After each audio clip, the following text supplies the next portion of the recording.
기독교적 종말론적으로 생각한다는 것은 시간을 3차원적인 시간은 과거, 현재, 미래로 이렇게 과거에서 현재로 그리고 미래로 흘러가게 됩니다. 하지만 우리는 종말론적으로 본다고 하는 것은 우리는 과거, 현재, 미래의 순서로 우리는 현재에 있어서 과거를 돌이켜보고 미래를 예견할 수는 보통 그렇게 접근을 하죠.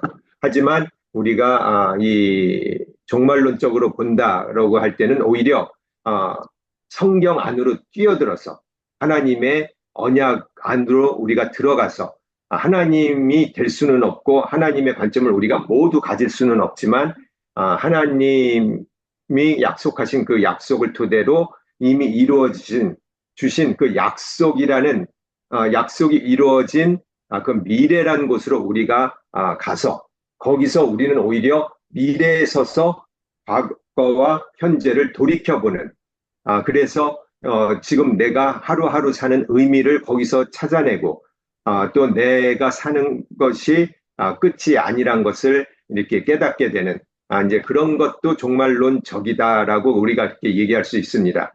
그러니까 우리는 항상 현재에서 미래를 사는 사람입니다. 미래를 개척하기 위해서 사는 사람이 아니고 미래를 위해서 사는 사람이라기보다는 오히려 우리는 이미 미래를 사는 사람입니다. 현재에서 사는 장소는 현재지만 우리는 미래에 사는 사람이에요. 그걸 다른 말로 하면 성경적 표현을 하면 약속이 있는 삶 또는 믿음의 삶 또는 소망의 삶이라고 얘기를 하게 됩니다.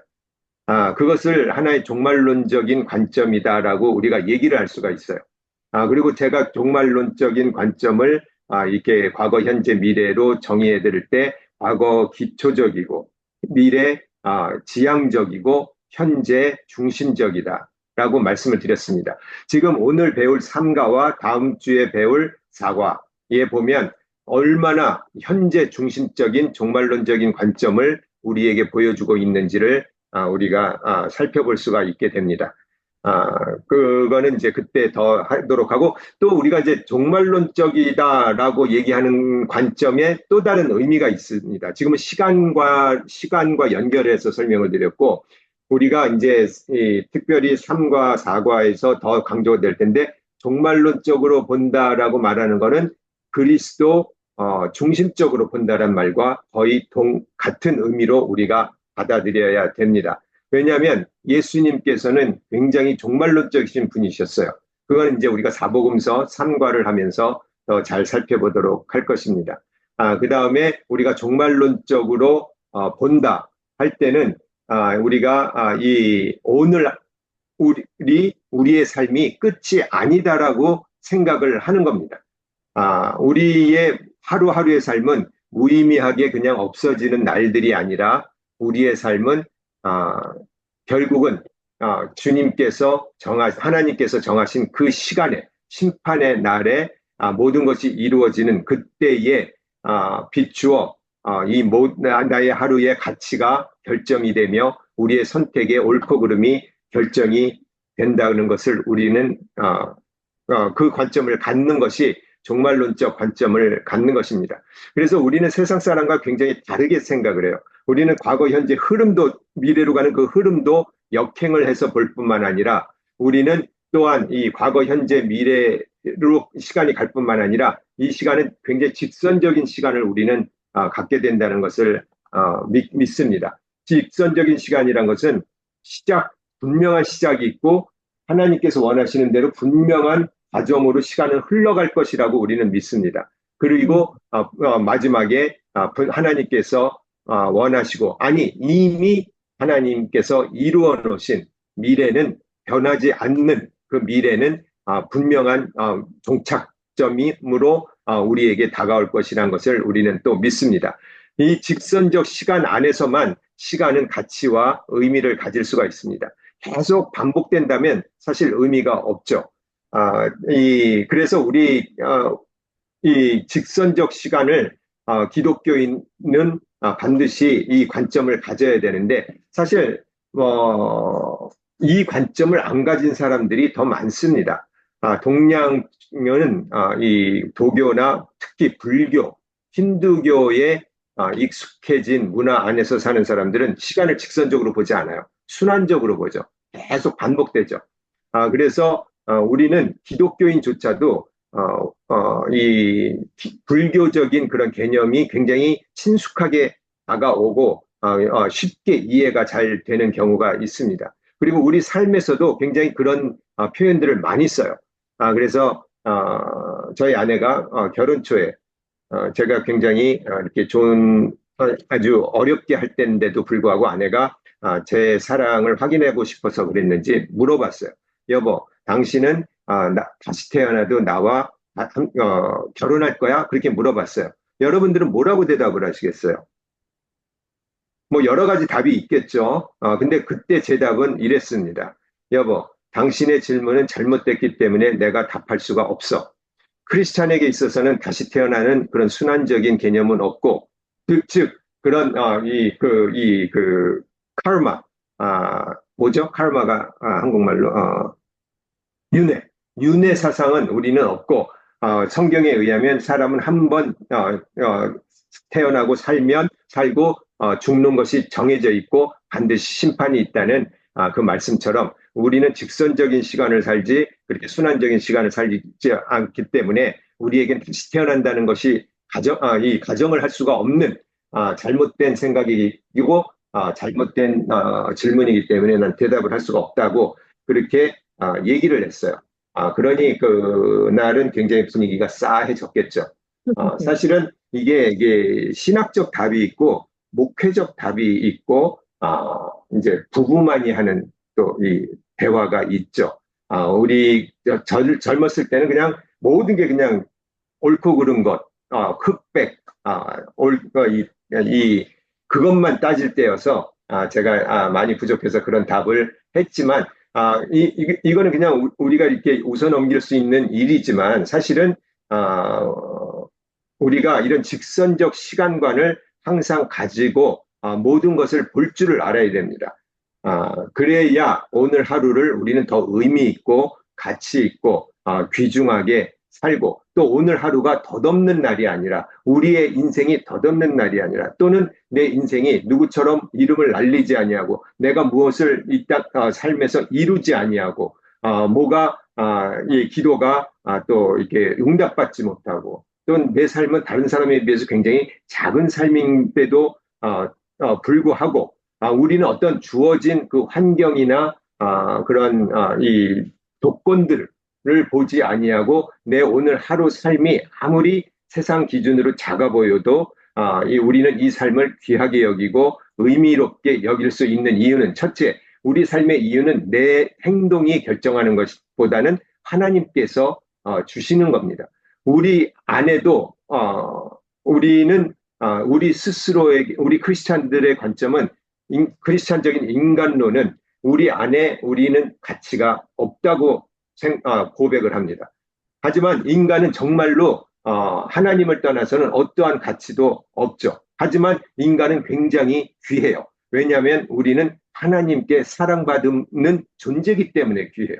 그러니까 우리에게 어떤 가치가 있다면 내 안에 있는 어떤 능력이나 지식이나 소유나 그 어떤 것들이 나의 가치를 결정짓지 아니하고 우리의 가치는 하나님께 사랑받음으로써의 가치입니다.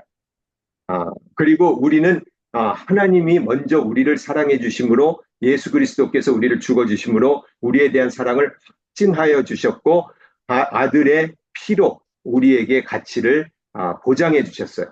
그래서 우리는 예수님을 따라서 남들을 사랑을 합니다. 우리는 사랑을 한다는 것은 그 사람에게 가치를 부여하는 겁니다. 우리가 생명을 줌으로 그 가치를 부여하게 되죠.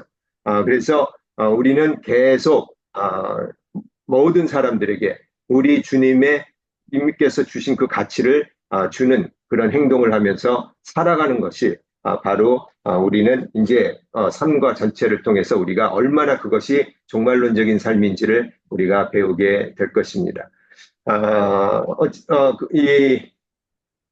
계속 이제 종말론적인 관점은 이제 점점 하나씩 더 우리가 늘려가기로 하고요. 우리 쉐어 스크린을 하면서 우리가 이거를 펼쳐서 쉐어 보도록 하겠습니다. 아,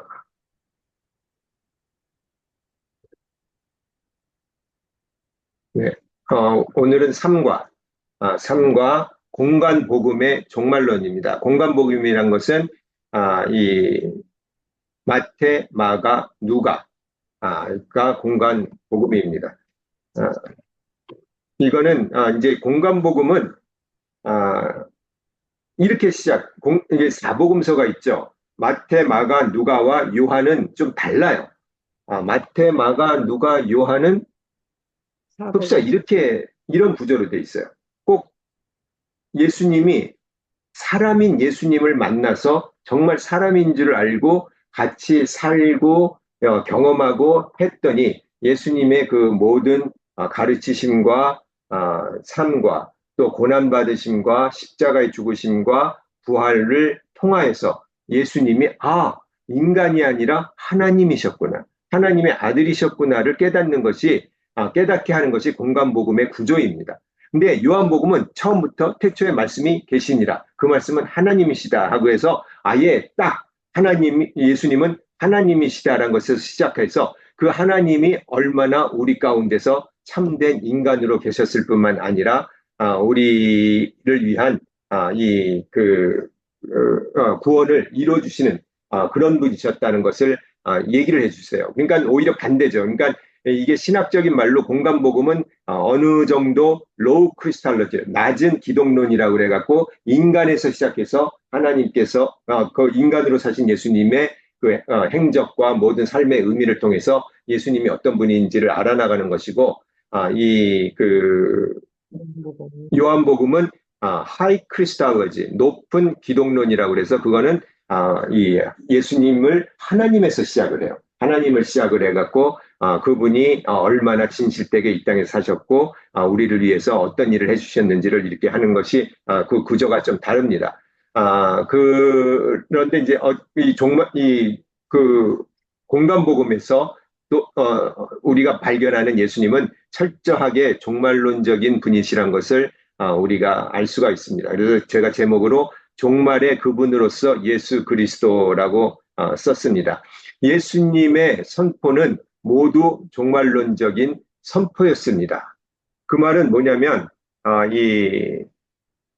그 종말론적으로 예수님을 해석해야 된다는 겁니다. 우리의 삶도 종말론적으로 해석을 해야 돼요. 우리의 삶은 지금 나의 하루, 내가 여지껏 살아온 이 삶으로 완성이 되지 않습니다. 우리의 삶은 분명히 하나님 앞에 섰을 때 그때 완성이 될 것입니다. 우리가 전체 삶을 살 뿐만 아니라 우리는 이 믿음의 삶을 선택함으로 우리는 죽음이 끝이 아니라 반드시 부활의 첫 열매 대신 예수님의 그 본을 따라서 우리 모두도 부활에 참여할 뿐만 아니라 영생을 약속받았으므로 우리의 삶은 그 영생 하나님의 나라 또 그 다음에 예수님의 십자가 부활 그것을 통해서 내 삶을 해석을 해야 된다는 것을 우리가 알아야 됩니다. 예수님이 처음에 이 땅에서 이 3년 반의 공생애를 시작하시면서 제일 먼저 이렇게 외친 말씀이 회개하라 천국이 가까이 왔다. Kingdom of God is near 라고 말씀을 하셨어요. 그러니까 예수님은 처음부터 전적으로 종말론적인 선포를 하심으로 그의 공생애를 시작하셨다는 것을 압니다. 그리고 예수님은 이번 주에 이 목사님 설교에 요한복음을 얘기하시면서 사인, 표적, 단지 기적이라고 안 하고 요한복음에서는 표적, 사인이라고 그랬어요. 바로 예수님이 누구신지를 예수님이 하시는 그 의미를 그 종말론적인 의미를 가르치는 이게 손가락으로 가리키고 가르치는 그 사인 포스트 역할을 하기 때문에 표적이라고 그런 표현을 하고 있다고 말씀을 하셨죠.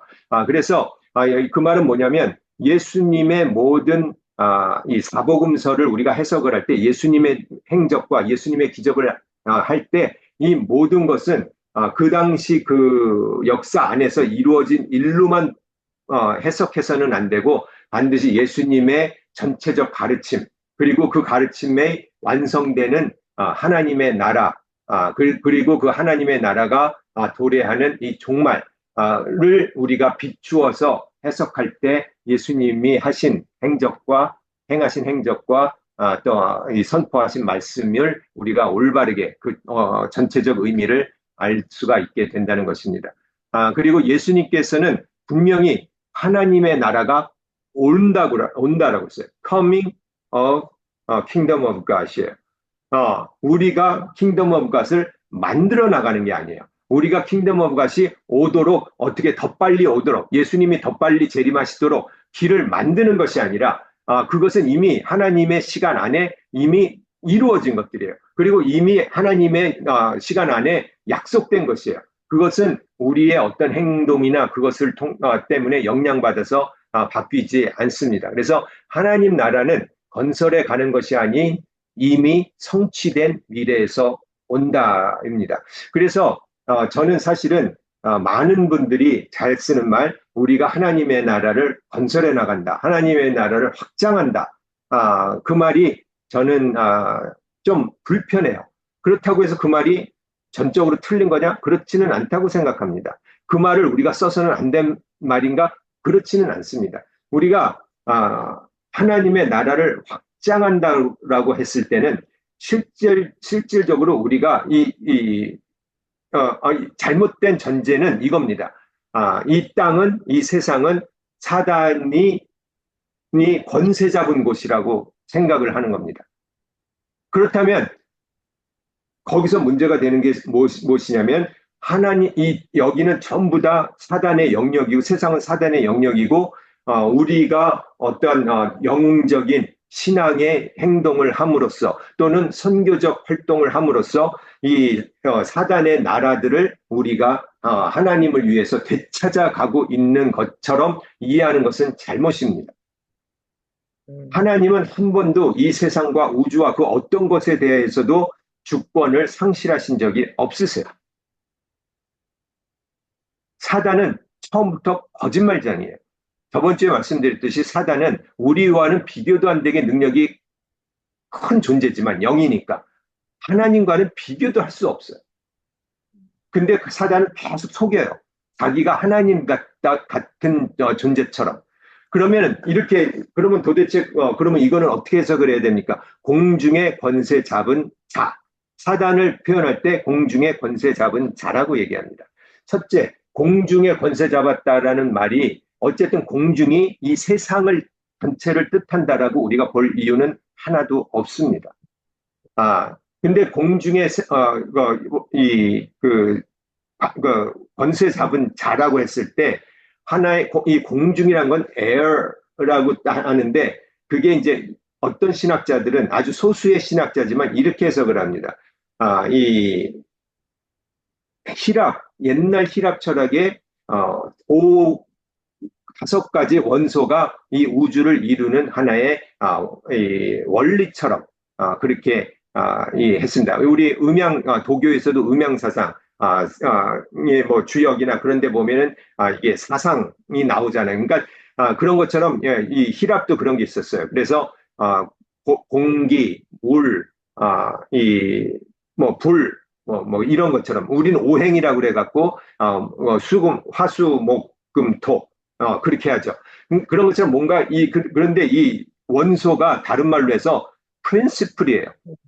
이 프린시플은 뭐냐면 하나의 원리들을 얘기해요. 그래서 공중의 권세 잡은 자들은 사실 이 하나님을 떠난 사람들이 가진 철학, 삶의 원리들, 어떠한 그런 것들, 그런 원리들을 사용하여서 우리를 하나님의 진리를 듣지 못하게 이런 과학적 원리들을 이용하여서 과학적 원리들이 틀린 것은 아닌데 과학적 원리가 다고 이성합리가 다고 하나님은 존재하지 않거나 우리가 필요 없는 영역이고 공부할 수 없는 영역이고 그렇게 이제 이런 식으로 해서 우리로 하여금 하나님을 부정하거나 하나님을 우리의 삶과는 관계없는 분으로 우리가 하게끔 그래서 즉 공중의 권세 잡은 자들은 뭐냐면 이 다른 말로 해서 이 세상의 학문 또는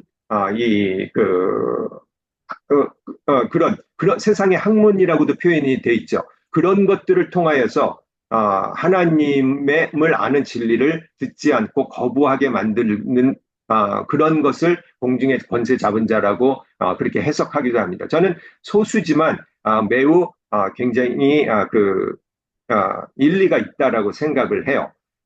우리는 이 육영, 영육 이런 이분론적으로 자꾸 생각을 하는데 성경에서는 영적인 삶, 육적인 삶을 얘기를 해요. 영적인 삶은 우리가 하나님의 말씀을 따르지 않고 어떤 하나님의 진리를 따르지 않는 삶을 우리가 육적인 삶, 또 하나님의 진리를 따르고 하나님께 순종하는 삶을 우리는 영적인 삶이라고 보통 표현을 해요. 영적인 삶이란 게 무슨 무슨 예언을 하고 어떤 신비한 일을 하고 사람들이 못 보는 신비한 것을 보고 그런 것이 아니라 영적인 삶은 바로 포함되어 하나님 앞에 서서 면전에서 사는 듯 또 모든 일에 있어서 하나님을 의지하고 그분을 인정하는 삶. 우리가 그런 것을 보통 영적인 삶이라고 얘기를 하게 된다는 얘기입니다. 그렇기 때문에 공중의 권세 잡은 자도 바로 인간적인 가르침, 세상의 학문, 그런 것으로 우리가 생각해 볼 수가 있습니다. 그거 아니라고 하더라도 공중의 권세 잡은 자란 것은 뭔가 공중, 에어란 것은 이 하나님의 숨으로써 이 breathe 한다는 뉴마로 쓰여졌을 때 외에는 사실은 많은 경우 헛된 걸로 사용됩니다. 존재가 없고 근거가 없는. 그러니까 공중의 권세 잡은 자는 굉장히 사단은 이 거짓말장이고 진짜 근거가 없는 것을 근거가 뭔가 실제 하는 것처럼 우리 꾸며서 우리를 속이게 됩니다. 그래서 두려움이란 것을 우리가 철학적이나 심리학적으로 정의할 때 실체는 없지만 굉장히 우리를 사로잡을 수 있는 힘이라고 얘기를 해요. 그래서 사단은 우리에게 두려움을 주므로, 죄의식을 주므로, 또는 어떤 거짓말을 함으로 실체가 없는 것을 실체가 있는 것처럼 만들어서 우리의 생각과 마음을 사로잡는 그런 존재란 것을 우리가 생각을 할 수가 있습니다. 어쨌든 그 공중의 권세 잡은 자라는 그 구절이 사단이 이 세상을 지금 잡고 있다라고 우리가 해석해야 될 근거는 아니라는 얘기인 것입니다. 이 사단은 근데 이게 만약에 그렇게 지금 이 지구가 우주가 또는 우리가 사는 세상이 사단의 빼앗긴 영역이라고 그렇게 하면 많은 성경이 잘못 해석이 되고 우리의 삶도 올바른 이 해석을 하기가 어려워집니다. 그래서 그런 좀 이렇게 치우친 또는 이단에 치우친 그런 사람들은 뭐 땅 밟기 뭐 어디 가서 이거 막 여기는 그리고 이제 무슨 뭐 이 가계의 저주 뭐 그리고 뭐 이 그런 그런 것들 이제 그런 것을 굉장히 의미를 두죠. 그래서 우리가 복을 못 받는 것은 우리가 지금 이 땅이 지금 사단의 영역인 거예요. 사단의 영역이어서 우리가 이 사단의 영역을 가갖고 우리가 이제 이걸 깨트려야 돼요. 그의 권세를. 그래서 우리가 가서 복음을 선포하거나 또는 어떠한 특별한 행동을 하거나 또는 우리가 땅 밟기를 하거나 또는 또 어떤 사람들은 그걸 맥을 본대요. 그러니까 완전히 이게 풍수지리설과 기독 성경이 막 엉켜버렸어요.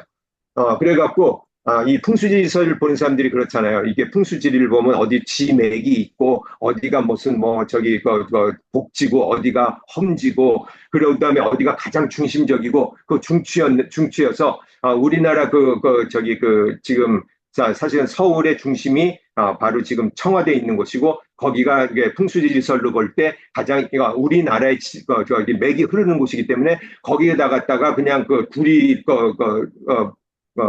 파이프를 쾅쾅쾅쾅 박으면 우리나라의 전기가 끊기기 때문에 이 한반도의 이 지맥이 끊기기 때문에 우리는 이제 한국 사람들은 똑똑한 사람들 안 태어나고 무슨 복을 받지 못하는 그런 민족이 된다.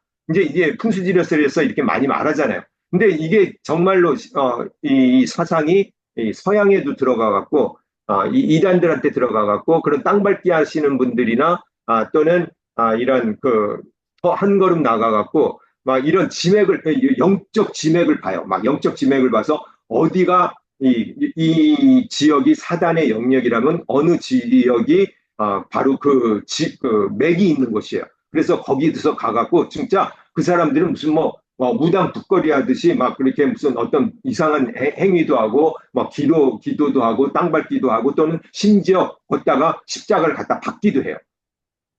성경 어디에도 안 나오는 일들이에요. 전부 다 이방에서 또는 귀신을 섬기는 종교에서 다 받아들인 것들이에요.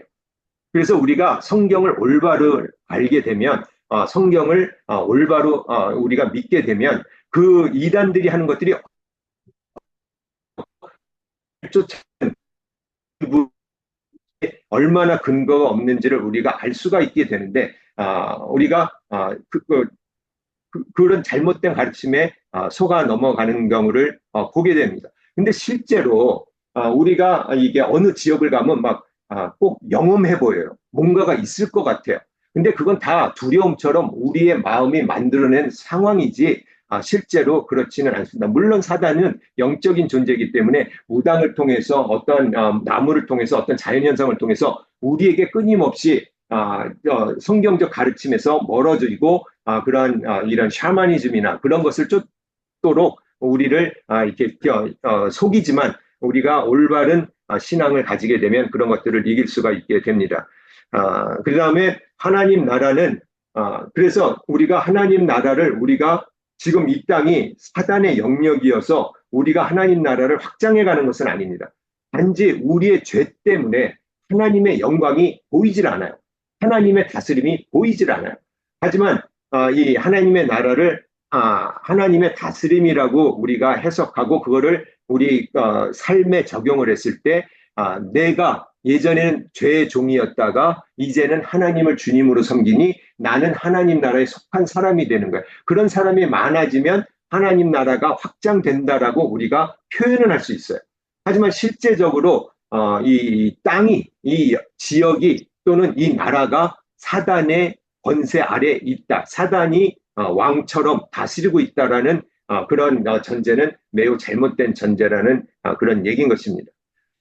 하나님 나라는 종말의 선포이고 예수님의 선포는 종말의 시작입니다. 하나님의 나라는 예수님의 선포 안에서 예수 그리스도와 함께 이미 시작되었다고 여러 번 설명드렸습니다. 하나님 나라의 선포는 변하지 않을 역사의 여정과 의미로서 선포이므로 듣는 자에게는 선택의 선포, 즉 선포입니다. 근데 이거는 선택의 선포가 무언가를 선택하는 선포라고 얘기했을 때 꼭 우리가 선택해도 되고 안 해도 되는 그렇게 잘못 들으시면 안 돼요. 반드시 선포해야 돼요. 우리에게는 이거냐 저거냐의 선택밖에 없어요. 주님을 영접하느냐 안 받느냐의 영접밖에 없어요. 왜냐하면 하나님 나라가 이미 선포되었기 때문에 하나님 나라가 이미 온다라고 예수님의 입을 통하여 선포되었으므로 이제는 하나님 나라에 맞춰 살지 안 살 그 against kingdom of God 하나님의 나라를 왕국을 반대하여서 사는 삶을 살지 우리는 반드시 그것을 선택을 해야만 되고 선택이 이미 돼 있어요. 왜냐하면 우리가 주님을 선택하지 않으면 우리는 이미 정죄받고 이미 죄 가운데에서 우리는 망할 수밖에 없게 되고 예수 그리스도를 믿으면 우리는 이미 그 정죄에서 벗어나서 그의 그리스도 안으로 우리는 연합하여 들어가게 되는 것이죠. 그다음에 자신의 종말적인 선포에 따라서 예수님께서는 그 선포를 실천하며 사셨습니다. 아주 신실하게 한 번도 그 선포에 어긋나지 않도록 사셨어요. 예수님께서 첫 번째 하신 말씀이 하나님의 나라가 가까이 왔다라고 선포하셨어요. 예수님은 항상 하나님 나라에 사시는 분처럼 사셨어요. 그 시편 1편을 우리가 너무나도 잘 압니다. 뭐라고 써 있죠? 시편 1편 복 있는 사람은 악인의 궤를 쫓지 아니하고 죄인의 길에 서지 아니하고 뭐 쭉쭉쭉쭉 나오죠. 이거를 우리는 보통 읽을 때 이렇게 읽게 됩니다. 이렇게 살면, 주야 말씀을 주야로 묵상하면, 이렇게 겸손하면, 이렇게 살면 복 있는 사람이 되겠구나. 그것도 틀린 해석이라고 하기는 어렵지만 어떤 신학자는 그걸 이렇게 얘기합니다. 시편 1편과 2편은 전적으로 로열 상, 왕적인 시편이라고 얘기를 합니다. 즉 왕은 누구세요? 우리에겐 왕은 한 분밖에 없죠. 예수 그리스도밖에 없으세요. 그러니까 예수님에 대한 묘사라고 그렇게 얘기를 합니다. 즉 어떤 화가가 예수님을 바라보고 그림을 쫙 그리면 시편 1편이 써진다는 거예요. 그러니까 물론 그 글자가 써진다는 게 아니라 그 시편 1편은 꼭 거기서 이렇게 살면 복 있는 사람이 됩니다가 아니라 복 있는 사람은 즉 복 있는 사람은 한 분이에요. 예수 그리스도시세요. 우리는 하나님의 은혜와 복을 받는 사람이 될 수는 있어도 우리 스스로가 복 있는 사람은 아니에요. 복 있는 분, 바로 the blessed man은 바로 예수 그리스도밖에 없으세요. 그래서 오히려 시편 1편은 바로 예수 그리스도에 대한 묘사라고 해석을 하는데 전 그 해석이 매우 합당하다라고 생각을 해요. 예수님의 3년 반의 이 땅에서의 삶은 철저하게, 그 전에 33년의 삶은 철저하게 종말론적인 선포에 따라서 제가 여지껏 강조해 드렸듯이 미래를 현재에서 사신 그 전형의 삶을 우리에게 보여주고 계십니다. 그 다음에 이 바로 종말은 이미 시작되었어요. 이 종말이 시작되었다는 말은 뭐냐면 지금 바로 우리가 매일 사는 이 하루하루, 한 시간 한 시간은 바로 구원의 시간이라는 겁니다. 그래서 우리는 땅끝까지 이르러 복음을 전파해야 돼요. 이거는 정말 아주 이 구원의 시간, 이 종말의 시간은 한정적이에요. 이게 뭐 무한히 계속 가지 않아요. 물론 예수님께서 이 말씀을 하신 지 2000년이 지났습니다. 하지만 사도 베드로의 말씀처럼 하나님께서는 하루가 1000년 같고 1000년이 하루 같아요. 하나님께서는 이 시간의 흐름이 우리에게는 길지 몰라도 하나님께는 별 의미가 없으실 수도 있죠. 그만큼 하지만 분명한 것은 이 종말의 시간은 구원의 시간이에요. 구원의 시간은 반드시 선택을 해야 되고 그 선택이 영원한 삶을 결정짓는 것이기 때문에 또 이 종말의 시간은 제한적인 시간이기 때문에 반드시 우리는 이 시간이 영원하다라고 생각하거나 주님이 늦게 오신다라고 가정할 아무런 이유가 성경에는 없기 때문에 그런 생각을 하지 않냐고 우리는 그 말씀에 따라서 주님의 명령에 따라서 우리는 전도하고 선교하고 또 교회의 삶을 통하여서 하나님의 영광을 선포하는 삶을 신실하게 매일매일 살아가야 될 이유와 의미가 있다는 이유와 의무가 있다는 것을 우리가 아셔야 됩니다. 그래서 지금은 바로 우리가 매일매일 사는 이 하루하루 시간은 구원의 시간이고 소망은 그리스도 안에서 이미 시작되었다는 것입니다. 그 다음에 하지만 이 하나님의 나라는 이미 시작되었지만 우리에게 있어서는 아직 이루어지지 않고 3차원적인 시간과 공간 안에서는 미래에 있다는 것을 얘기합니다. 그 다음에 예수님께서는 자기 이해도 굉장히 종말론적인 이 의미가 보입니다. 예수님께서는 자기 자신에게 메시아라는 호칭을 쓰지 않으셨어요. 메시아는 왜 그랬냐면 그 당시 우리는 이제 전체적인 거를 다 아니까 이 메시아가 어떤 의미인지 알지만 예수님 당시에 살았던 사람들, 특히 유대인들에게 있어서 메시아는 이 예수님 같은 분이 아니라 정치적 해방자로만 느껴졌어요.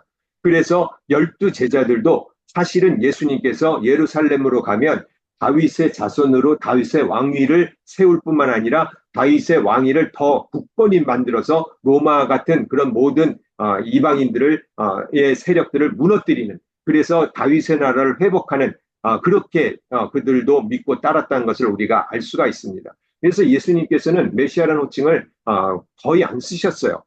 이 복음서에서도 예수님이 쓰신 건 아니고 전체적으로 표현됐을 때 다른 사람들이 쓰고 저자들이 어떤 걸 설명하기 써도 도무지 53분밖에 안 썼어요. 하지만 복음서 바깥에서는 280번이나 썼어요. 왜냐하면 복음서는 예수님 당시의 일이 있고 예수님께서 이미 죽으시고 부활하신 후에는 메시아란 호칭이 예수님께만 당연히 주어졌어야만 되고, 예수님께 주어진 이 메시아란 의미는 어떠한 의미인지, 우리를 죄에서 구원하실 그 왕이시란 것을 알게 되었기 때문에 복음서 바깥에서, 즉 복음서 다음에 오는 그런 시대에서는 이 신약 내에서 280번 쓰였다는 것을 우리가 알 수가 있습니다. 오히려 예수님께서는 인자란 호칭을 굉장히 많이 쓰셨어요. 복음서에서는 80번밖에 안 쓰셨고, 복음서 바깥에서는 인자란 표현이 4번밖에 안 나오고 있습니다. 바로 이 인자란 표현은 유대교적으로 말하면 구원자란 뜻으로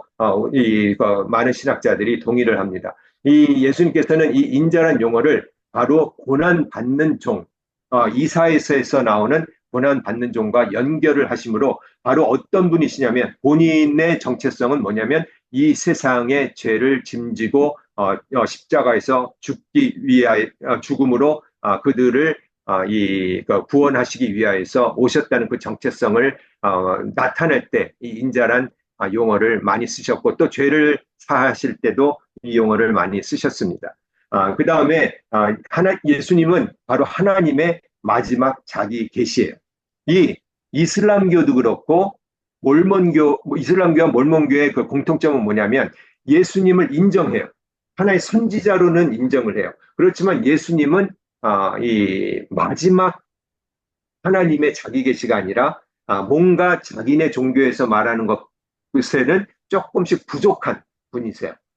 그래서 이 이슬람 교회에서는 바로 나중에 모하멧의 받은 계시가 예수님이 받은 계시보다 더 마지막 하나님의 자기 계시일 뿐만 아니라 더 최후의 계시이기 때문에 예수님의 계시를 권위적으로 더 앞선다고 믿고, 이 몰몬들은 자기네들이 이 성경을 다 믿는다고 하지만 스미스 경보다 오히려 성경이 더 높다고까지 얘기하는 몰몬들을 우리가 만날 수 있어요. 하지만 그 사람들의 문제는 뭐냐면, 스미스경을 통해서 성경을 해석한다는 것을 우리가 알게 됩니다.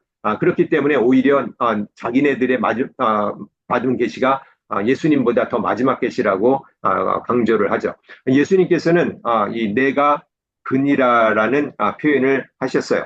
그러니까 네가 바로 그런 예수님 잡히셨을 때 그 법정에서 네가 그런 하나님의 아들이냐 어쩌냐 했을 때 예수님께서 그런 오케이전과 다른 오케이전에서 내가 그니라, 에고 아임이라는 이 헬라어인데, 그것이 바로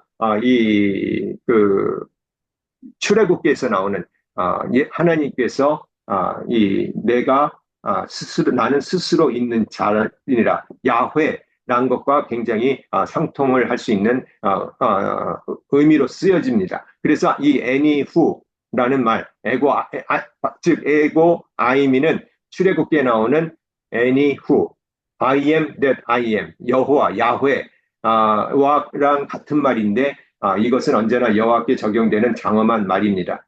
에고 아이미는 단지 메시아적 확인이 아니라 예수님 그리스도께서도 스스로 하나님과 동일하심을 나타내십니다. 그래서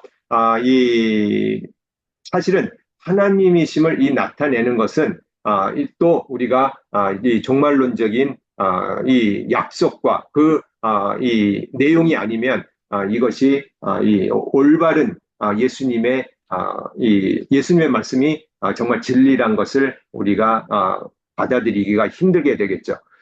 예수님께서는 미래에 대한 어떤 시간적 이 미래에 관한 질문, 이게 굉장히 중요한데, 우리에게 미래에 관한 질문을 제자들이 하셨을 때 마가복음 1장과 또 이 마태복음 24장부터 나오는 말씀에서 예수님께서는 미래에 대한 어떤 시간적 예견도 허락하지 않으셨다는 것을 우리가 반드시 기억하셔야 돼요.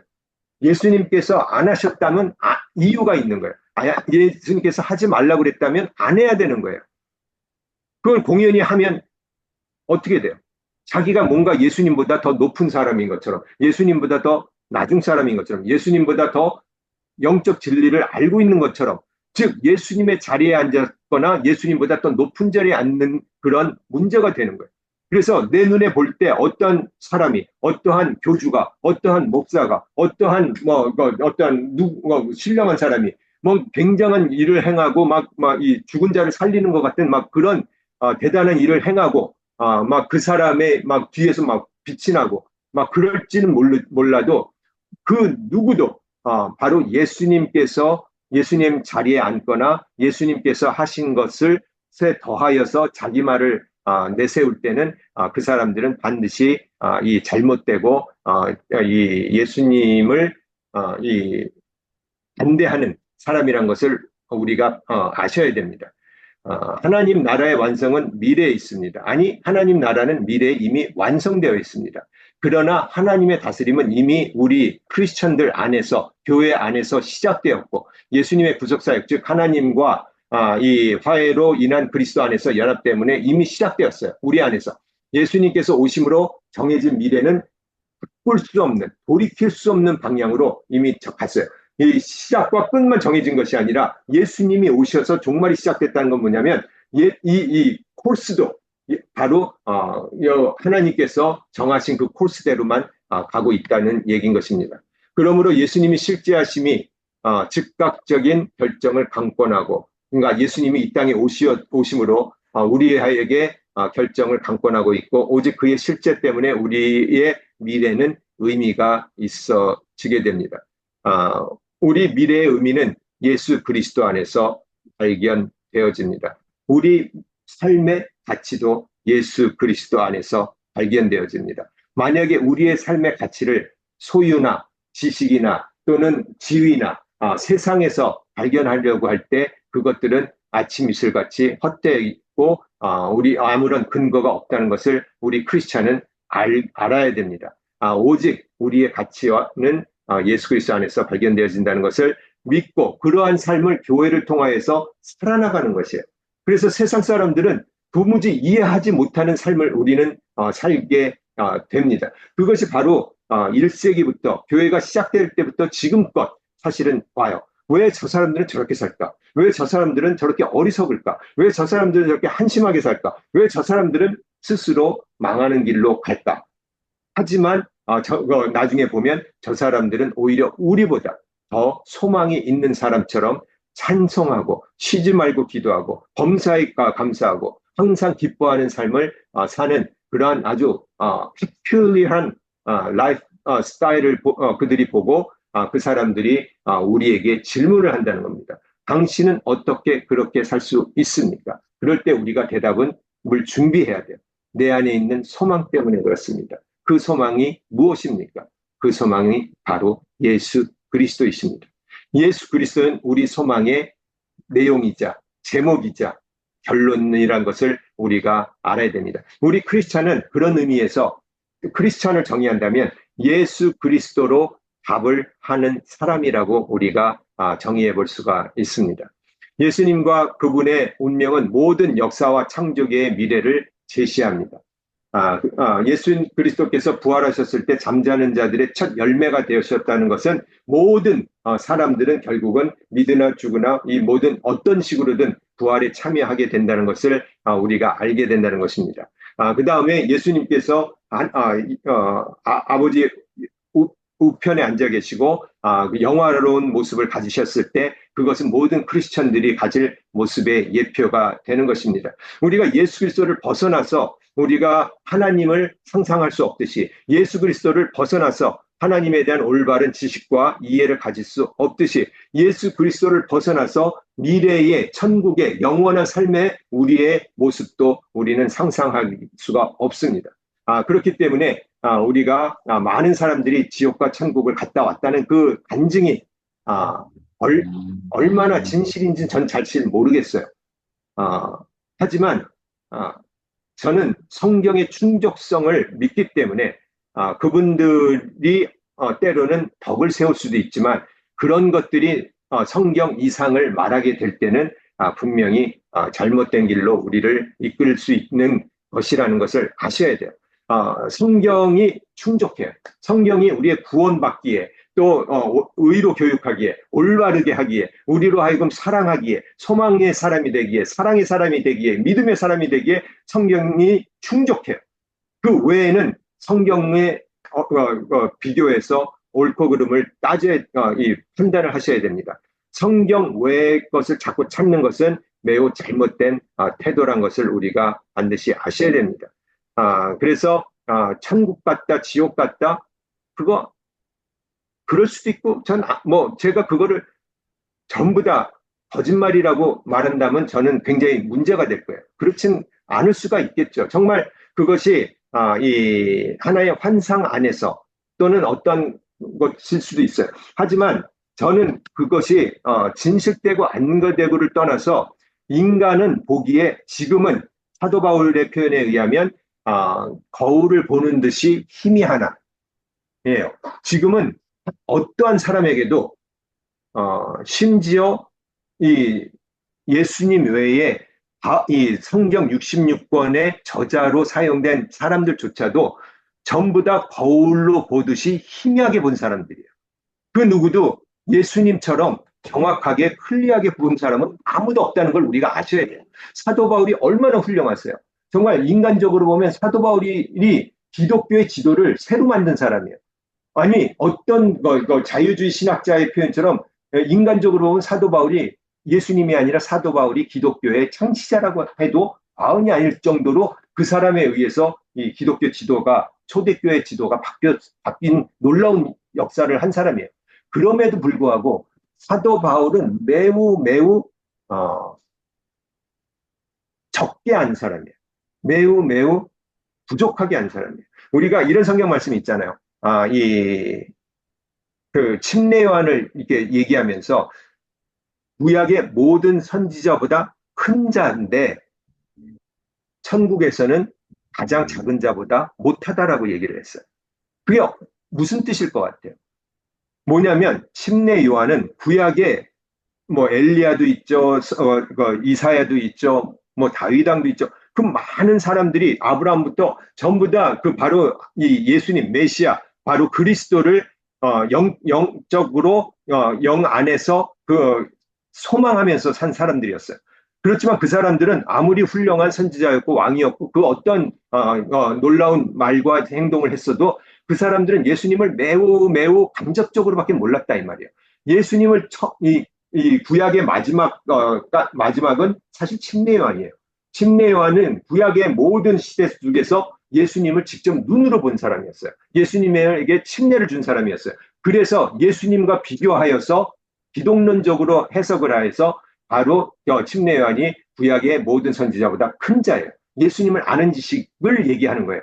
근데 바로 천국에서는 가장 작은 자보다 낮은 자예요. 왜냐하면 천국에 있는 자들은 예수님을 거울로 보는 사람이 아니라 얼굴과 얼굴을 맞대고 보는 사람이기 때문에 그래요. 영화 대신 예수님을. 그렇기 때문에 천국에 있는 아무리 작은 소자라도 바로 침례 요한, 땅에서 예수님을 눈으로 보고 예수님에게 보라 세상 죄를 지고 가는 하나님의 어린 양이란 놀라운 고백을 했던 그 사람보다도 예수님을 아는 지식이 훨씬 더 크다는 얘기예요.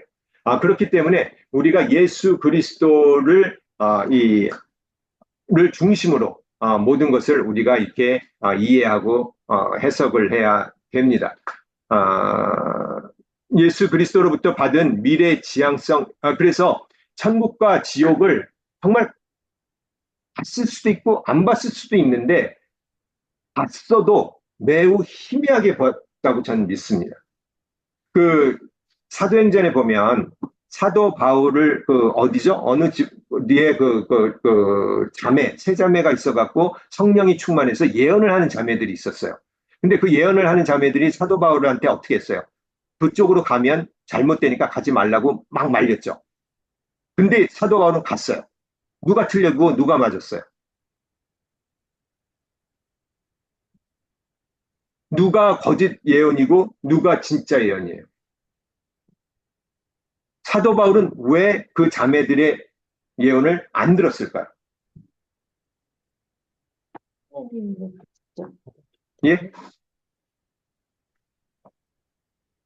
사도 바울이 그 자매들 예언하면 사도 바울이 이게 무슨 메일 쇼비니스트도 아니고 여성을 무시한 것 이게 목사들이 얘기했으면 들었을 텐데 이게 사도 베드로나 무슨 사도들이 얘기했으면 들었을 텐데 그 자매들이 얘기해갖고 안 들어갖고 저기 가갖고 이렇게 잡혀갖고 죽게 됐다고 생각을 혹시라도 하십니까? 아니 도대체 왜 안 갔냐? 그러니까 우리가 그런 걸 볼 때, 이 자매들이 정말 이게 성령 충만한 사람이라고 해야 되는 건지 예언한 것이 틀렸다고 해야 되는지 어떻게 해야 되는지 어떻게 생각하세요? 그 자매들이 한 예언이 틀렸어요, 맞았어요? 결과적으로는 맞았지만 부분만 맞았어요. 하나님의 뜻은 사도 바울이 그쪽으로 가서 예루살렘까지 가서 잡혀서 그 다음에 모든 것이 우리의 삶이 모든 것이 다 하나님의 뜻은 아니라고 저는 생각해요. 우리는 죄를 선택하기도 하고 하나님 뜻에 어긋나서 죄를 택하기도 하고 뭐 잘못된 길로 가기도 하고 우리의 삶이 뭐 다 뭐 하나님의 뜻이 그거는 잘못된 해석이라고 저는 생각을 해요. 하지만 이 당시 사도 바울은 이미 하나님 성령에 의해서 충만을 받고 그 항상 자기를 처복종시키며 아주 그렇게 산 사람이기 때문에 그 사도 바울이 잘못 자기의 인간의 판단이나 그런 욕심이나 그런 것 때문에 잘못 판단해 갖고 예루살렘으로 끝까지 갔다고는 저는 생각을 안 해요. 그거는 분명히 하나님께서 인도하신 길이라고 생각을 해요. 근데 그러면 자매들이 그거를 가지 말라고 사도 바울을 말렸어요. 그러면 그들이 본 환상이 잘못이었을까요? 전 그렇지 않다고 생각해요. 근데 자매들이 본 환상은 매우 부분적이에요. 그냥 사도 바울이 잡혀서 고난받게 된다는 애매모호한 그것만 본 거예요. 우리가 소위 역사 속에서 뭐 예언을 한다, 뭐 미래를 본다, 그 어떤 신령한 사람이라고 해도 이 자매들 수준을 크게 벗어나지는 않는다고 저는 생각해요. 그게 거짓말일 수도 있고, 사단이 보여준 거짓말일 수도 있고, 정말 성령님께서 보여준 진실이라고 하더라도, 비록 진실이라 할지라도 매우 희미하게 못 본단 말이에요. 이사에서는, 이사에서를 구약학자들은 이렇게 표현해요. 우리가 저 멀리 보면 산이 이게 여러 개가 같이 옆으로 쭉 있는 것 같아요. 근데 우리 가까이서 보면 앞산과 뒷산이 얼마나 먼지.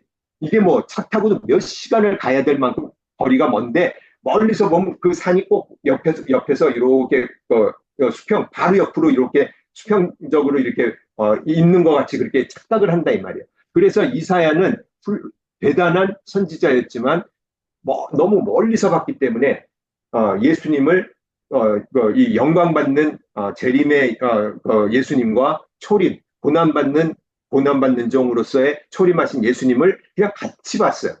같이 봐갖고 이사에서의 표현에 의하면 고난받다가 영광받고 영광받다 고난받고 막 이게 섞여 있다 이 말이에요.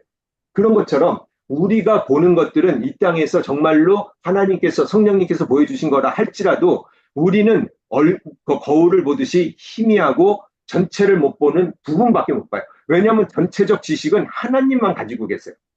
예수님만 가지고 계세요. 그 누구도 심지어 사도 바울조차도 그 누구도 역사적으로 아무도 전체적인 지식을 가진 사람은 아무도 없어요. 있다 그러면 예수님 자리에 앉은 거예요. 예수님 자리에 앉는 순간 그는 정죄받아 마땅하죠. 이렇게 생각을 하셔야 돼요. 그래서 우리가 여기다 쫓지도 말고 저기다 쫓지도 말고 그런 거 기적이나 그런 걸 우리가 쫓을 이유가 없는 것은 그 어떤 것도 성경을 앞서거나 성경을 위에 있는 권위적으로 있지 않는다는 것을 여러분들이 반드시 아셔야 된다 이 말이에요. 그 사람이 지옥 가서 보고 오고 천국 가서 보고 온 것도 정말 성령님께서 보여주셨다 했더라도 매우 부분적으로 제한적으로 흐리게 보고 온 거예요. 그게 절대화가 될 필요가 아무것도 없다는 거예요.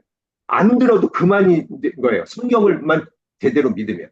그것이 나의 삶을 영향을 주고 인도하고 어떤 사람에게 어떤 순간에는 도움도 되고 위로도 되고 소망의 말씀도 될 수가 있지만 대부분의 경우는 별로 그렇게 필요한 말씀이 아니다 이 말이에요. 이미 성경이 주어졌기 때문에. 우리가 종말론적인 올바른 신앙을 가질 때에 이런 것들을 분별할 수가 있어야 됩니다.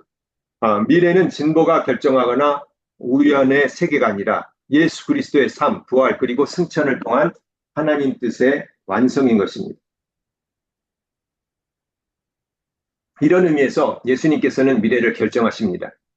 그리고 예수님께서는 이렇게 말씀하셨어요. 그냥 미래에 대해서 이렇게 시간에 대해서 걱정하고 공부하지 말라고만 말씀하신 것이 아니라 미래에 대해서 걱정하지 말라 그러셨어요. 왜냐하면 그분 안에서와 그분을 향한 자세에서 이미 미래는 돌이킬 수 없게 결정되었기 때문에 바로 우리는 그리스도 안에 있고 우리는 교회를 통하여서 올바른 믿음과 예배와 신앙의 삶을 지속하는 이상 미래는 우리가 전혀 걱정할 필요가 없다는 겁니다. 미래는 하나님의 시간이고 하나님의 주권 아래에 있습니다. 근데 그 하나님은 바로 아들을 아끼지 아니하시고 우리에게 주심으로 사랑을 먼저 증해 주신 은혜와 사랑이 많으신 우리 하나님, 하늘에 계신 하나님 아버지시기 때문에 그분이 주관하시고 인도하신 이미 이루신 미래는 우리가 걱정할 필요가 없는 미래라는 것입니다. 세상이 사단이 우리에게 자꾸 두려움을 주지 이 하나님 그리스도 안에 있게 된다면 이 두려움은 우리가 충분히 이길 수가 있다는 거죠. 그 다음에 공간복음서에서는 닥쳐올 종말과 그 종말이 당장 이루어지자 즉 예수님께서 승천하시고 예수님께서 재림하신 그것을 우리가 중간기라고 그래요. 이 중간기가 이 공간복음서에서는 이 사실은 이미 이루어진 예수님의 부활과 아직 안 오신 예수님의 재림 이 사이에 긴장 관계가 매우 있죠. 근데 이 긴장 관계를 어떻게 이 해결을 했냐면 바로 이 중간기의 길이를 강조함으로써 해결을 시도했다는 것을 우리가 알 수가 있습니다. 그래서 바로 이 마가복음 9장 1절과 마가복음 13장 30절 이렇게 바로 가까운 곳에서 닥쳐올 미래에 대해서 언급한 구절들이 나오고 바로 가까운데 종말을 먼 미래로 보는 구절들로서 균형이 이루어졌어요. 그래서 어디서 보면 금방 예수님이 오실 것 같이 말하고 어디서 보면 아직 먼 일처럼 표현한 것이 이렇게 섞여 있다는 것을 우리가 볼 수가 있습니다. 공간복음서의 강조점 역시 종말이 일어나는 시기에 있지 않습니다. 성경은 한 번도 when 그 시기를 얘기하지 아니하고 우리에게 그 시기는 그때는 하나님만 하시고 인자도 모르고 천사도 모르고 아무도 모르고 오로지 하나님만 하시고 우리가 책임져야 될 것은 미래를 두려워하고 걱정하는 것이 아니라 바로 그리스도 안에서 하나님께서 이미 선하시고 은혜 안에서 이루어지신 그 미래의 약속을 믿고 그 약속대로 오늘 하루를 신실하게 살아나가는 우리에게 책임은 바로 오늘 하루를 어떻게 사느냐에 책임지라고 이 사복음서는 얘기를 하고 있다는 것을 우리가 알아야 됩니다.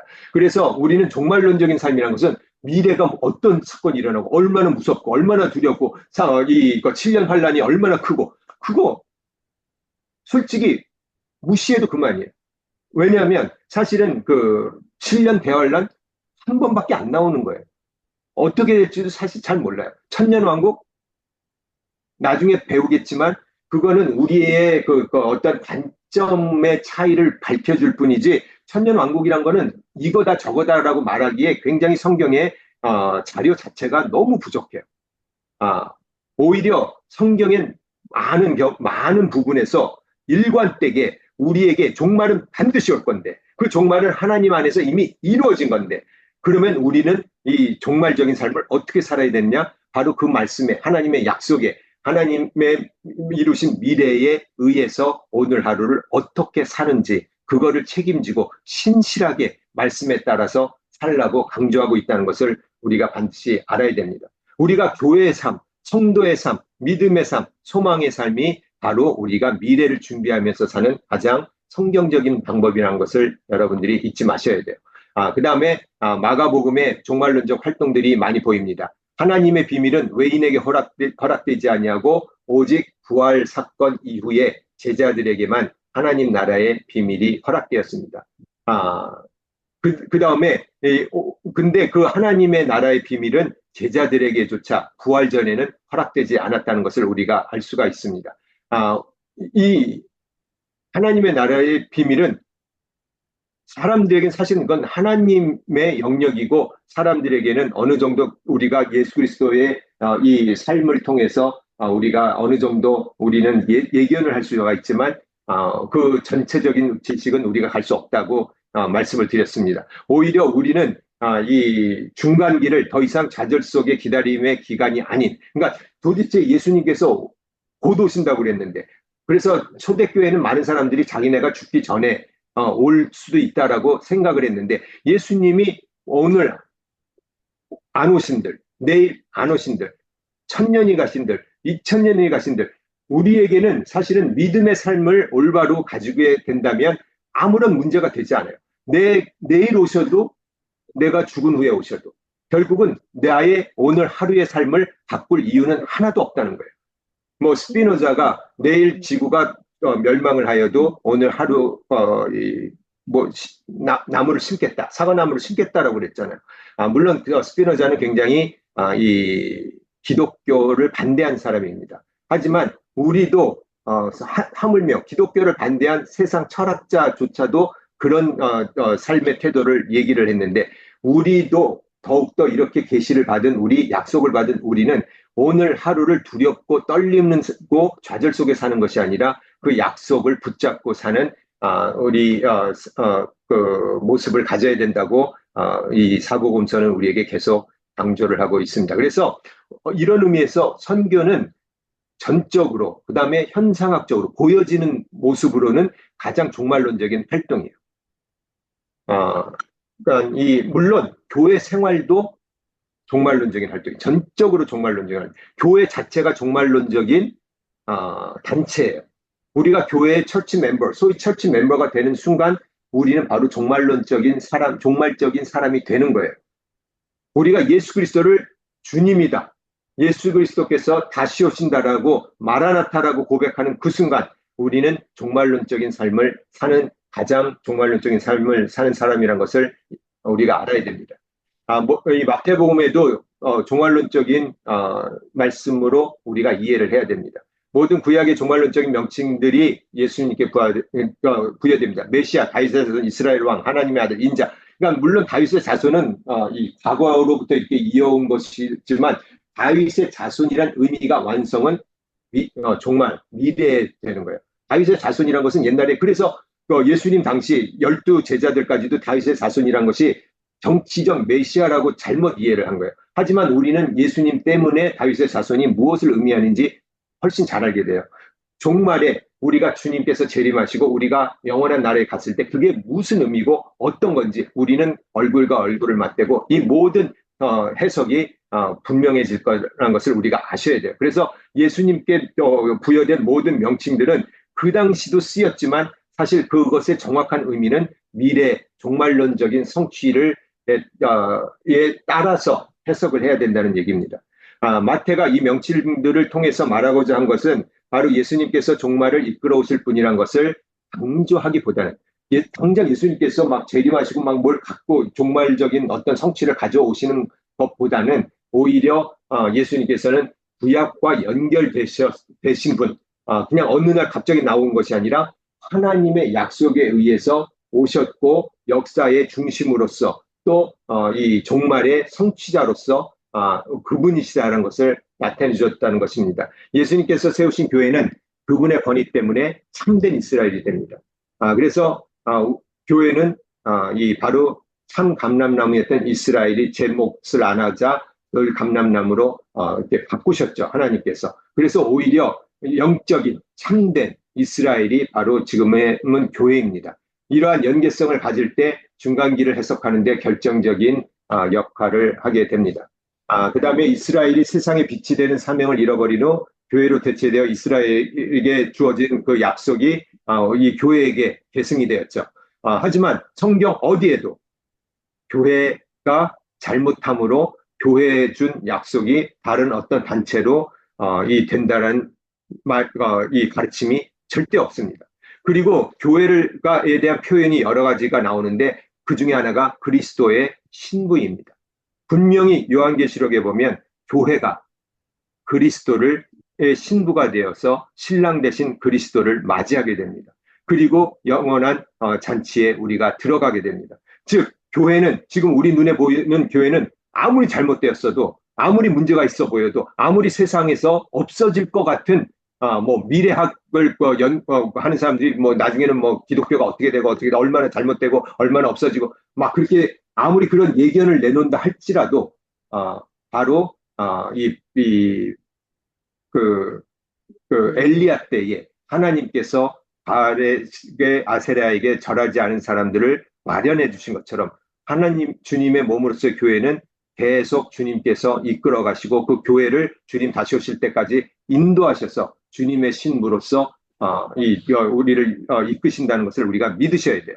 그래서 교회가 잘못됐다면 교회의 잘못이 아니라 우리의 잘못으로 알고 우리는 교회를 아름답게 해야 돼요. 사랑이 우리를 많은 젊은이들이 사랑이 뭔가 우리를 보호해주고 보장해줄 거라고 우리가 착각을 합니다. 하지만 사랑을 우리가 보호하고 보장하고 높일 때에 그 사랑은 우리에게 혜택을 주는 거죠.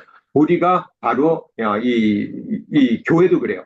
교회가 우리를 뭔가를 보장해주고 뭔가를 우리가 아무것도 안 하고 우리가 잘못됐는데도 우리에게 뭔가를 주는 것이 아니라 교회를 그리스도의 몸이 되게 하고 그리스도의 신부가 되어서 정결한 신부가 되어서 그리스도를 맞이하는 그 거룩한 존재로서 우리가 교회를 이뤄나갈 때 교회를 위해서 우리가 희생하고 교회를 사랑하고 교회를 우리가 아름답게 이끌어 나갈 때에 그 교회를 통하여서 그 그리스도 안에 있는 모든 복락과 모든 은혜와 모든 능력이 우리에게 이렇게 적용된다는 것을 우리가 잊지 마셔야 됩니다. 교회가 나를 보호해 주는 것이 아니라 내가 교회를 보호하면 교회는 우리에게 복된 길로 우리를 인도하실 거예요. 교회가 나를 이끌어주는 것이 아니라 내가 교회를 이 거룩한 그리스도의 신부가 되도록 노력을 하면 바로 그 교회는 바로 우리를 소망의 사람으로 믿음의 사람으로 우리를 성장시켜 준다는 것을 우리가 잊지 마셔야 됩니다. 이런 의미에서 그리고 그럼에도 불구하고 교회가 이렇게 중요함에도 불구하고 교회는 특별한 질서와 구조가 있음에도 불구하고 영구적이지 않습니다. 주님이 오실 때, 재림하실 때 교회는 끝나게 됩니다. 이런 의미에서 교회는 중간기적인 공동체, 종말론적인 공동체이기도 하지만 또한 중간기적인 공동체라는 것을 시한부적인 공동체라는 것을 우리가 아셔야 됩니다. 교회는 참 신자, 우리가 눈에 보이는 교회는 참 신자들로만 구성된 순수한 공동체와도 거리가 먼니다.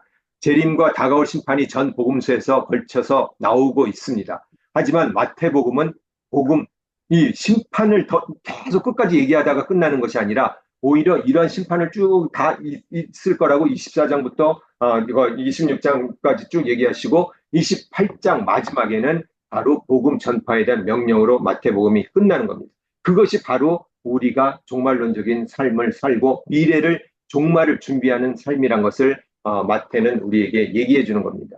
즉 복음 전파는 마태복음이 제시하는 종말을 준비하는 삶인 것입니다. 그 다음에 이 예수님께서 바로 약속된 자이시기 때문에 현 시대는 성취의 때입니다. 예수님이 초림으로 시작하여 재림으로 끝을 맺게 될 지금 우리가 사는 시대는 바로 천국이 가까이 온 때예요. 천국이 가까이 왔다는 것은 심판이 가까이 왔다는 뜻이에요. 하지만 천국 복음이 전파될 때라고 표현할 때는 바로 복음을 우리가 전파되고 사람들은 복음을 들어야 되고 이 복음은 바로 그들을 구원하고 하나님께서의 은혜로 구원받는다는 굿뉴스란 것을 우리가 잘 알고 있습니다. 이스라엘을 통해서 수행되었던 하나님의 의는 예수님에 의해서 완성되어서 우리는 더 이상 구약에서 말하는 제사를 드릴 필요도 없고 율법을 완성시키셨으므로 우리는 그리스도 안에서 우리는 율법보다 더 귀한 더 완성된 율법인 바로 그 예수님 안에서 우리는 이 영으로 예배드리는 사람이 될 것입니다. 천국 복음의 도덕적 명령은 교회로 계승되었습니다. 교회가 우리가 윤리적인 사람이 되려고 예수님을 믿지는 않아요. 하지만 예수님을 믿으면 윤리적인 사람이 되어가야만 돼요. 윤리적인 사람이 되어가지 않는다면 우리는 예수님을 잘못 믿었거나 안 믿는 걸 수도 있어요. 교회가 윤리적인 단체가 되기 위해서 교회가 있는 것은 아니지만 교회는 반드시 윤리적이 돼요. 왜냐하면 하나님께서 거룩하시기 때문에 우리의 삶도 점점 거룩을 향해 가야 돼요.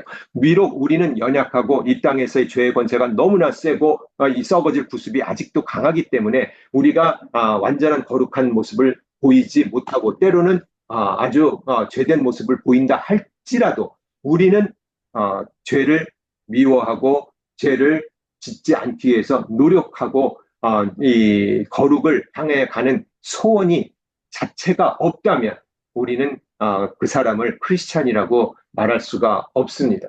단지 어떤 교회에 멤버십을 가졌다고 하더라도 그러니까 사실은 우리가 지금 요새 많이 쓰는 가나안 성도란 말이 있습니다. 가나안이 거꾸로 해서 안 나가, 교회 안 나가는 성도. 교회가 우리 눈에 아무리 부족해 보이고 아무리 문제가 많아 보여도 교회라는 말은 바로 주님의 몸입니다. 교회는 그리스도의 몸을 이루는 위해서 부르심을 받은 사람들이 모두가 누구는 팔, 누구는 발가락, 누구는 무릎, 누구는 목, 누구는 어깨, 누구는 모든 몸의 지체가 되어서 머리 대신 우리 주님의 몸을 이뤄나가는 거예요. 그러기 위해서 이 팔이 발보다 내가 너보다 더 중요하다라고 말 못하는 것처럼 남을 나보다 낮게 여기고 남의 유익을 내 유익처럼 구하고 서로 사랑하고 서로가 하나가 되기 위해서 우리가 노력하는 것이 교회가 돼야만 합니다. 그래서 이 교회만이 이 교회에 속한 자들만이 그리스도의 몸을 그러니까 교회에서 우리가 의도적으로 또 신실하게 그리스도의 몸을 이루는 노력을 할 때에 비로소 우리는 종말론적인 삶을 사는 사람이고 구원받은 사람으로서의 삶을 사는 사람이고 믿음이 있는 사람처럼 사는 삶이고 소망이 있는 사람처럼 사는 거예요.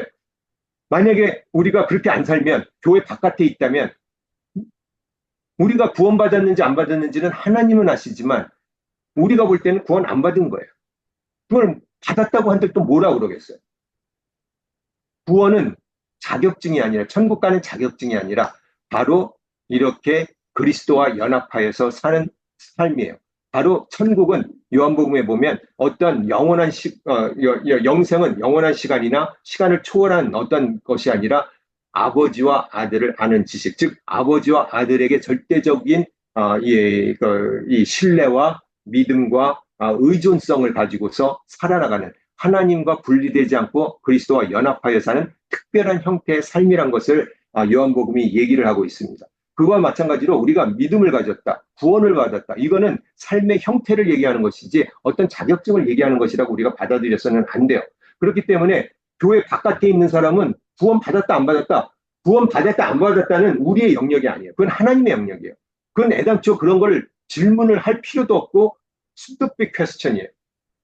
우리의 범주를 벗어난, 우리의 자격을 벗어난 거예요. 정말 교회 바깥에도 구원이 있냐 없냐? 구원 바깥에 있는 교회 가나안 성도, 교회 의지적으로 안 나가는 성도가 구원 받았냐 안 받았냐? 그거는 우리가 말할 필요도 없어요. 그건 하나님만이 아세요. 우리는 그 사람들을 교회로 다시 데려오고 올바르게 복음에 의해서 살게끔 하는 그것만 걱정하고 그것만 책임지면 되지. 구원 받았다 안 받았다 우리가 말할 필요도 없고 생각할 필요도 없고 걱정할 필요도 없어요. 그러니까 우리는 우리가 걱정할 거, 우리가 책임질 거, 우리가 해야 될 당연한 올바른 질문을 하기 위해서 노력을 해야지 우리가 하지 않아야 될 필요 없는 우리의 범주를 넘어서서 주님의 자리에까지 앉는 그런 잘못된 질문을 우리가 할 필요가 없어요.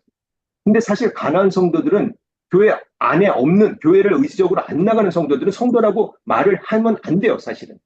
물론 성도란 말을 안 붙일 때 나는 그 사람이 구원 안 받았다라고 정죄하는 것처럼 들릴지는 모르지만 꼭 그렇게 생각할 필요 없어요. 왜냐하면 교회 우리가 성도가 언제가 되냐면 내 안에 얼마나 믿음이 있고 내 안에 얼마나 자격증 이 윤리성이 있고 내가 예수님 안 믿을 때보다 얼마나 내가 대단하게 도덕적인 사람이 돼서 내가 성도가 되는 게 아니에요. 성도는 처치 멤버예요. 성도는 교회 안에 있는 사람이에요. 성도는 그리스도의 몸을 이뤄나가는 사람이 성도예요. 다른 사람이 성도가 아니에요.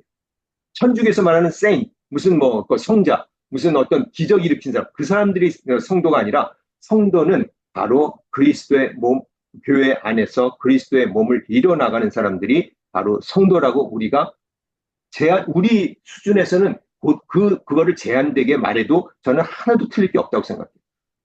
교회 바깥에 있는 사람이 성도냐? 교회 바깥에 있는 사람이 구원받느냐? 그건 다 하나님께서 알아서 하실 거예요.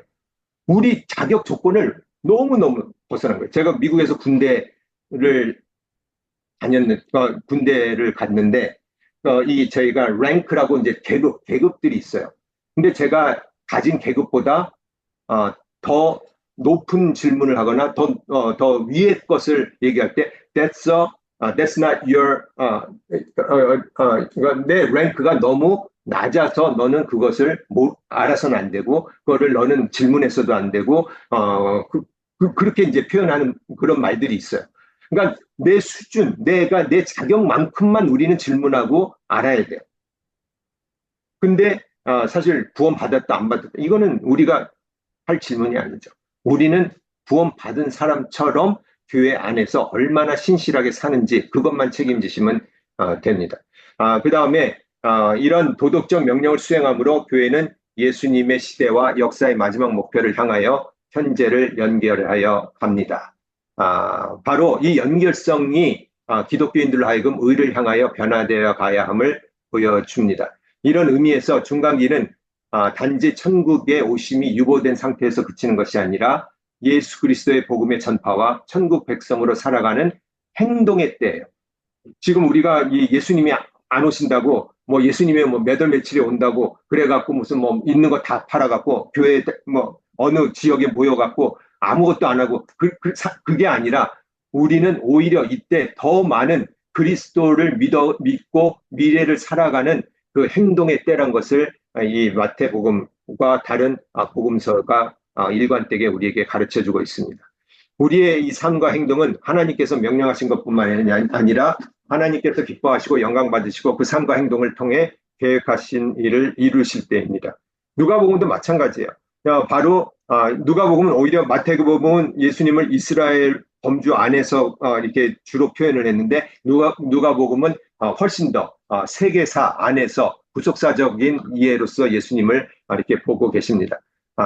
그 다음에 쭉 이건 한번 읽어보시고요. 거의 뭐 내용은 사실은 마태복음과 그렇게 틀리지 않습니다. 하나님께서는 중간기를 교회 시대로 주셨어요. 누가복음의 구속사에서 이렇게 이것을 가르칩니다. 누가에게 있어서 교회는 얼마나 오래 갈지 또는 언제 종말이 올지는 전혀 중요치 않아요. 언제 주님이 재림할지는 정말 믿는 자에게 있어서는 중요치가 않아야 돼요. 우리는 책임질 거는 예수님이 언제 오는지가 아니라 우리가 어떻게 사는지. 반드시 다시 오신다는 주님의 약속. 주님의 약속은 내 손에 쥔 돈보다도, 내 손에 쥔 어떠한 것보다도 더 확실해요. 왜냐하면 내 손에 쥔 돈은 곧 없어질 것이며, 내 생명도 이슬처럼 아침에 햇빛 떴을 때 이 풀에 맺힌 이슬같이 곧 사라질 것이며, 안개처럼 모든 이슬처럼 다 사라질 것이지만 하나님의 약속만이 영원하게 남기 때문에 하나님의 약속이 내 손에 쥔 이것보다도 더 분명하다는 믿음을 우리는 가져야 됩니다. 예수님의 삶과 운명으로 우리에게 보여주시고 가르쳐 주신 이 다가올 종말과 하나님 나라는 이미 선포되었어요. 선포되었기 때문에 이 코스도 바꿀 수도 없어요. 결과도 마지막도 절대 바꿀 수가 없어요. 우리만 못 바꾸는 것이 아니라 역사도 못 바꾸고 어떠한 과학도 못 바꾸고 천사도 못 바꾸고 누구도 못 바꾼다는 것을 성경은 우리에게 말씀해주고 있습니다. 교회는 그리스도의 몸이고 성도는 그리스도와 연합하여서 교회에서 그리스도의 이 몸을 이뤄나가는 목적을 가지게 됩니다. 그리스도인은 모든 삶을 교회 중심적으로 살아간다는 것은 삶과 구원의 목적이 그리스도의 연합이고 교회의 모든 사역은 연합이 목적이고 현실에서는 교회 삶으로 표현하고 있습니다. 이것을 이게 바로 제가 지지난 학기에 그리스도와의 연합으로서 교회론 때 강조했던 것들입니다. 그 다음에 쭉 한번 읽어보시고요. 이제 제가 시간이 다 가서 이것을 하나하나 이렇게 살필 수는 없지만 바로 이 누가복음 이거 읽어보시면 예수님의 선포와 약속은 그분의 기적과 부활과 승천과 성령님을 통해서 보증되었어요. 영광 받으신 그리스도께서 역사 안에서 선포된 그분의 말씀을 통해 하늘에서 일하고 계시기 때문에 그리스도인은 이 세상에서 혼자가 아니에요. 하나님 우편에서 주님께서 그리스도께서 중보하시고 우리 안에 또 다른 보혜사 성령님을 주셨기 때문에 우리는 이 세상에서 혼자가 아니란 것입니다. 그러므로 그리스도인들은 그분의 이름과 그분의 영 안에서 행하게 되는 것입니다. 이것이 우리가 자신 있고 우리가 두려워하지 않을 근거가 되는 것입니다. 이것이 그리스도인들로 하여금 두려움과 헛된 기대로 이 세상에서 살지 않고 살아나갈 수 있고 뿐만 아니라 소망 안에서 살 수 있게 해주는 것입니다. 그래서 오늘도 이제 삼가를 여기까지 이렇게 우리가 커버했고, 저번 주에는 안 들었지만 오늘도 바로 주님이 부활하셨기 때문에 because he lives, 바로 주님이 살아 계시기 때문에 우리에게 이 내일을 우리가 맞이할 이 자신도 생기고 우리의 삶이 가치가 부여되며 영원한 가치 속에서 우리가 살 수 있다는 그 찬양을 우리가 들으면서 우리가 이 오늘 강좌를 마치고 또 이제 질문이 필요하신 분들만 이렇게 남아서 이렇게 저희가 그 다음에 Q&A 세션을 갖도록 하겠습니다. 우리 오늘은 좀 다른 사람 버전을 골라봤습니다.